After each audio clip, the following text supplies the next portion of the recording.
Hello and good day everyone. Welcome back to our YouTube channel, Randy Pix TV. So today we have here again the Russell Hobbs electric kettle. Okay, so I will show you step by step how to check this kettle. Okay, so for those who is new to our channel, please like and subscribe and share so we'll be inspired to make more videos and learning videos how to check, diagnose and repair your home and kitchen appliances. So without further delay, we're going to proceed on the diagnostic and checking of this electric kettle. Okay, so using our multimeter, the first thing we need to do, okay, is to check the fuse. Okay, so if the power is available, okay, if the electricity is present on your power plug and if your kettle is not working, then first thing you need to do is to check the fuse. Okay, on this plug you have here a fuse. Okay, so to check this, you need to open it using your test probe. Okay, and we can pull it out this way. So this is a 13 ampere fuse. Okay, using our voltometer, the setting of ohms. Okay, times 1 or times 10. Now we use times 10. Okay, we're going to check the fuse whether it is okay or not. So first thing we need to do, verify if our multimeter is working. Okay, so it is working. Now we're going to check our 13 ampere fuse using our voltometer, the setting of ohms.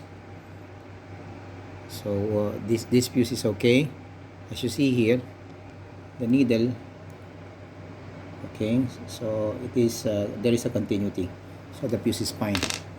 Then moving forward, we're going to check here on the base connector. So here we have earth, live, neutral. Okay, again earth, live and neutral. So since we already checked the fuse and the fuse is okay, we're going to fix it back. Make sure that the terminal are clean. Okay, both of them, no corrosion, no rust formation, and we'll fix back the cover. So here we have 3 contact point. Okay, so one is here, another one is here, and another one is here. So basically this one is for the earth. Okay, so earth point, grounding point. Here is the live and this is the neutral. So having said that this is earth, okay, and this is also earth, so as you see here, we have a full contact. That means the wire is okay. We'll proceed now to live. Okay, live is basically here in the middle, so it's okay. As you see, okay, there is a contact. Okay, from here to here, and we have a contact. Okay, next is the neutral point. So as I said, the neutral is here in the next to the middle. Okay, so you see here there is a contact. So if suppose you find here corrosion or rust formation, then you have to open this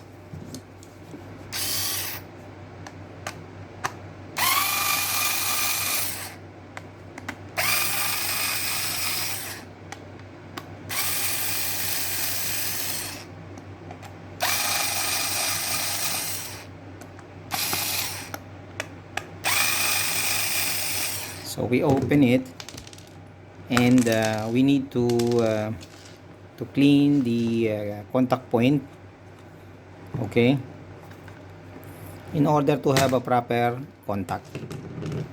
So as you see here, we open the top cover, and here is the contact point here, okay, where this heating element sits on or getting contact. So live, neutral, earth. Okay, so it is sitting over here this way.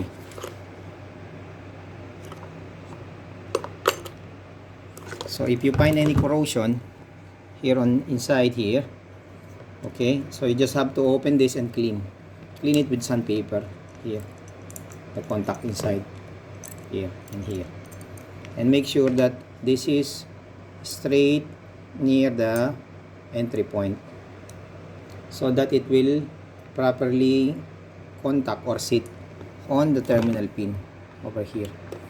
Okay, and next is this also you need to clean, make sure that there is no corrosion, as this is the contact point, okay, where it sits on the live, neutral, and earth. So this too needs to be cleaned properly. Okay, so since we already inspect this, that this is okay, now we can fix it back. So make sure that you fix it properly on the guide here. See here, there is a groove, there is a guide, and you fix it like this. Fix back the cover. Okay, here there is a groove here, slot, where it will match up here.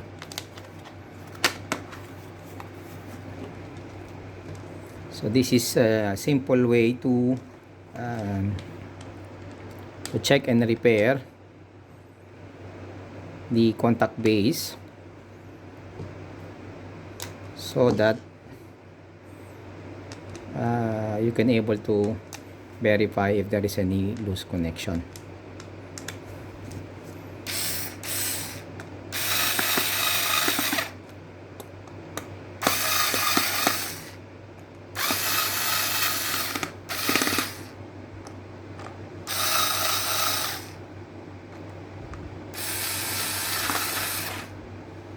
Okay, so since this already done, we're going to check now the heating element. Okay, so how to check the heating element? Again, using the multimeter. Okay, using the multimeter, we could able to check here.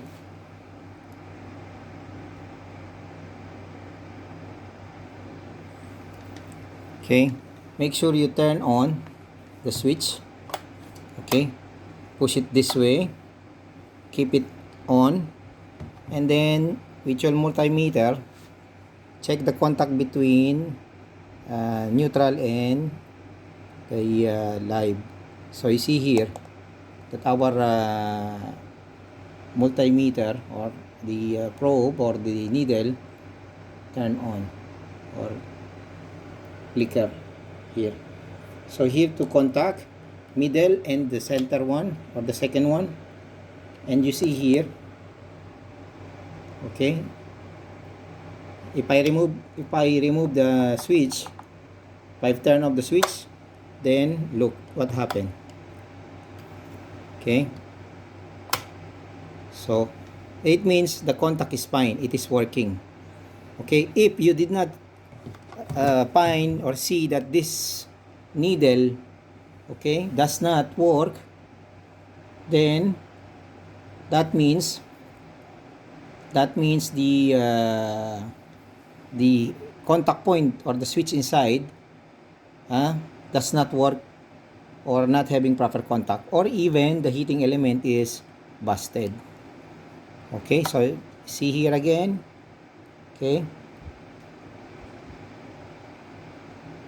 Okay, so for further knowledge, we will going to open this and I will show you how the contact point or the thermostat switch works. So we're going to open this again.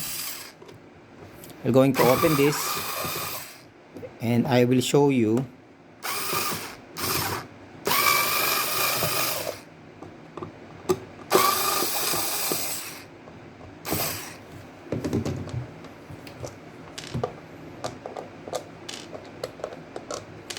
okay. So we open this. So how we will remove? Using the probe, we'll just simply open this out along with this.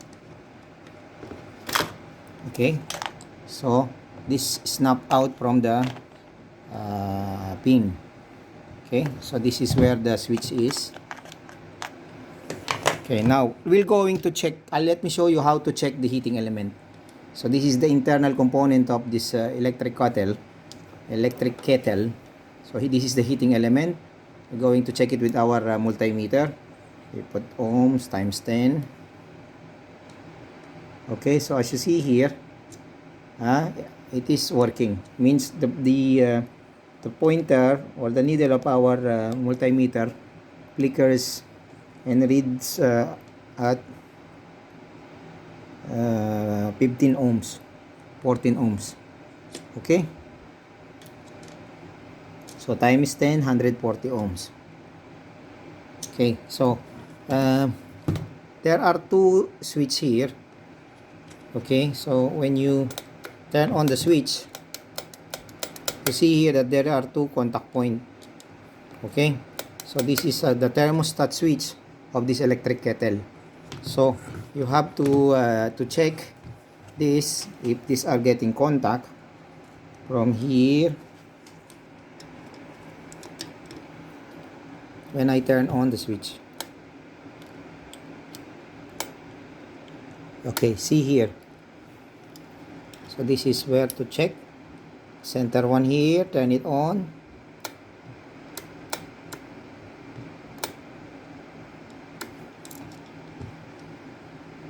Like this.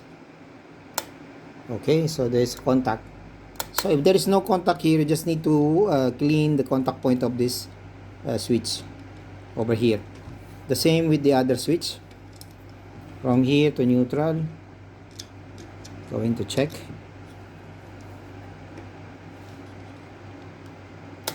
See? This is working. Okay?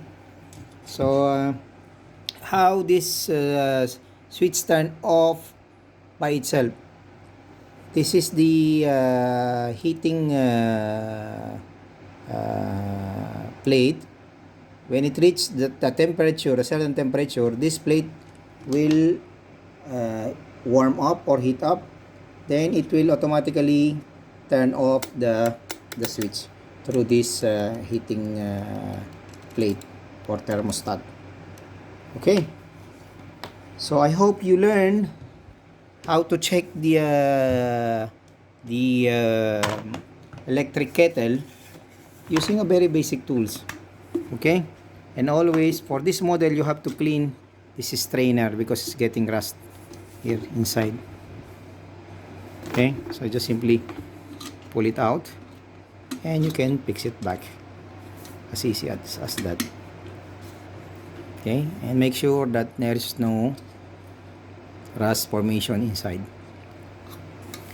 Now since we already checked and inspect that this is okay, we're going to fix it back.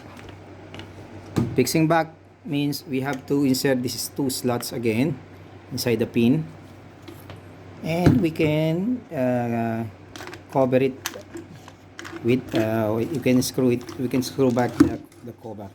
So fixing it is as easy as this. Make sure that this, okay, are inserted here on the neck here like this on both sides.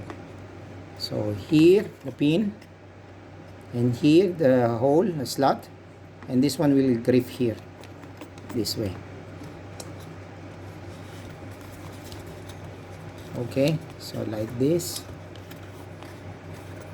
Same with the other one.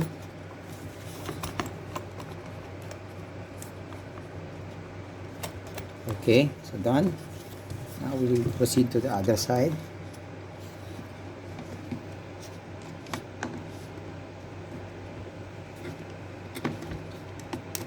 Done. Then we can close the cover and try if it is working. Yes, it is working. Now we can screw back like this. So by the way, if the heating element is busted open for this model, we're not able to repair. There is no spare part for that particular heating element.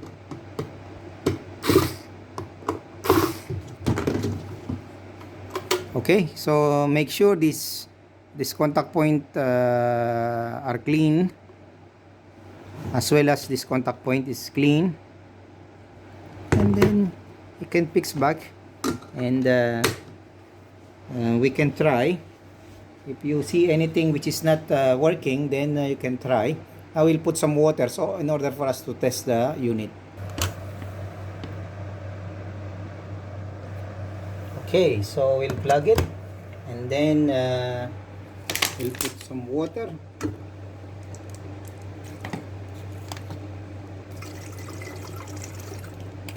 And then we're gonna try.